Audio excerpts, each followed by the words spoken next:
चारों तरफ क्या लगाता है? चक्कर लगाता है। क्या लगाता है? चक्कर लगाता है। क्या लगाता है? चक्कर लगाता है। इसलिए इसको प्रोटॉन और न्यूट्रॉन केंद्र में होता है, इसलिए इसको कहते हैं नाभिक कहते हैं। क्या कहते हैं? नाभिक कहते हैं। और इलेक्ट्रॉन जो चक्कर लगेगा ये एक निश्चित कक्षा होती है, उसके अंदर क्या होता है? निश्चित कक्षा या ऑर्बिट होती है, उसमें क्या लगाता है? ये चक्कर लगाता है। क्या लगाता है? चक्कर लगाता है। तो ये इलेक्ट्रॉन है बेटा, ये थकता ही नहीं कभी।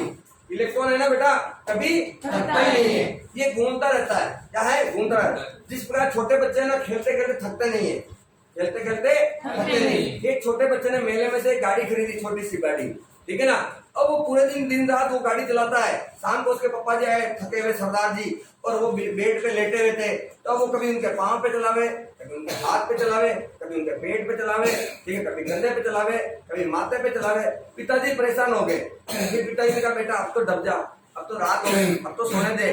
तो बेटा कहता है पापा की करा, पेट्रोल खत्म ही नहीं होता, पेट्रोल खत्म ही नहीं होता। यानी ये इलेक्ट्रॉन जो है इसका भी पेट्रोल कभी खत्म नहीं होता, पेट्रोल कभी खत्म नहीं होता। तो देखिए आपको भी क्या है, प्रोटॉन और न्यूट्रॉन क्या होते हैं? उदासीन होते हैं। इलेक्ट्रॉन क्या होता है? उदासीन नहीं होता है। तो आपको भी इलेक्ट्रॉन की तरह बनना, क्या करना है? इलेक्ट्रॉनिक, कभी थकना नहीं, जिंदगी में हमेशा आगे बढ़ते रहो, ठीक है। सफलता को छुओ, सफलता को छुओ, सफलता को छुओ, यानी आपको सफलता हासिल करनी है, आपको भी इलेक्ट्रॉन की तरह। जब भी आप कभी उदास हो गए, थक गए हम पढ़ते पढ़ते, फिर थोड़ा मनोरंजन कर दीजिए, फिर वापस से इलेक्ट्रॉन को याद कीजिए। इलेक्ट्रॉन तो थकता ही नहीं है, अपन क्यों थकेंगे? फिर से पढ़िए आप, ठीक है ना। अब आ गएंगे अब परमाणु का द्रव्यमान। तो परमाणु का द्रव्यमान जो होता है, प्रोटॉन और न्यूट्रॉन का क्या होता है? योग होता है। क्या होता है? प्रोटॉन और न्यूट्रॉन का योग क्या कहलाता है? परमाणु का द्रव्यमान। तो आपको पूछ ले परमाणु का द्रव्यमान क्या होता है, तो किसी भी एटम में प्रोटॉन और न्यूट्रॉन का योगफल क्या होता है? परमाणु का द्रव्यमान होता है, एटॉमिक मॉस होता है, एटॉमिक मॉस होता है। अब देखिए एक इलेक्ट्रॉन के द्रव्यमान की गणना नहीं की जा सकती, इलेक्ट्रॉन के द्रव्यमान की। अब आपका क्वेश्चन होगा सर प्रोटॉन और न्यूट्रॉन की तो आप कर रहे हो, इलेक्ट्रॉन भी तो आ रहा, इलेक्ट्रॉन की भी तो गणना होनी चाहिए, इलेक्ट्रॉन का भी द्रव्यमान होना चाहिए। नहीं करेंगे, क्यों नहीं करेंगे?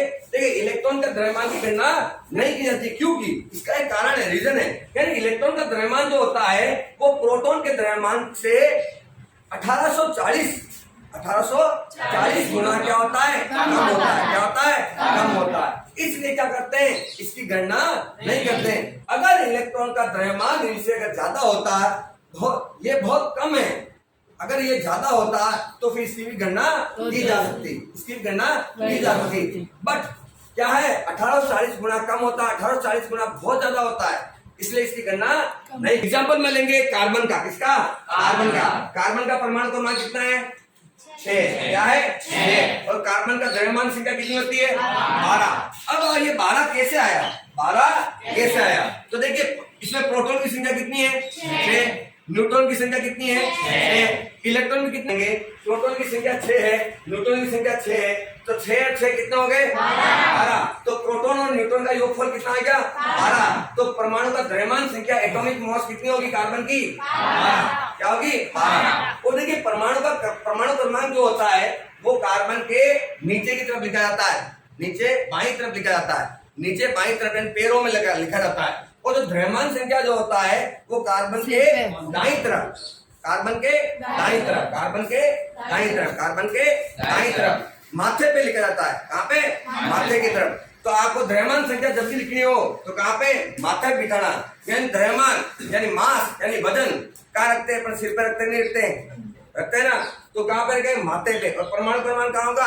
पैरों में। कहाँ पे? कार्बन के पैरों में। अगर कोई सम्मानजनक इंसान है, अपना कोई मित्र है, सम्मानजनक इंसान है, या फिर क्या होता है जो दामाद आता है, दामाद को सम्मान देते हैं, दामाद को आप न तो माथे बिठाते हो, न दामाद को कहाँ बिठाते? पैरों बिठाते। उनको साथ लेकर बैठते नहीं बैठते, या साथ बिठा कर फिर खाना खाते नहीं खाते।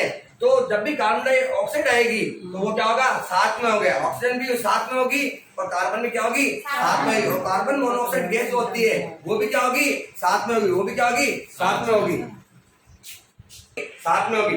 यानी देखिए समझ में आ गया। तो अब देखिए परमाणु का द्रव्यमान जो होगा, न्यूट्रॉन का जो परमाणु में न्यूट्रॉन का द्रव्यमान जो होगा, न्यूट्रॉन का सबसे ज्यादा द्रव्यमान होता है। क्या होता है? न्यूट्रॉन का सबसे ज्यादा होगा। फिर किसका होगा? प्रोटॉन का। और देखो यहाँ पे वेरी वेरी लेस देन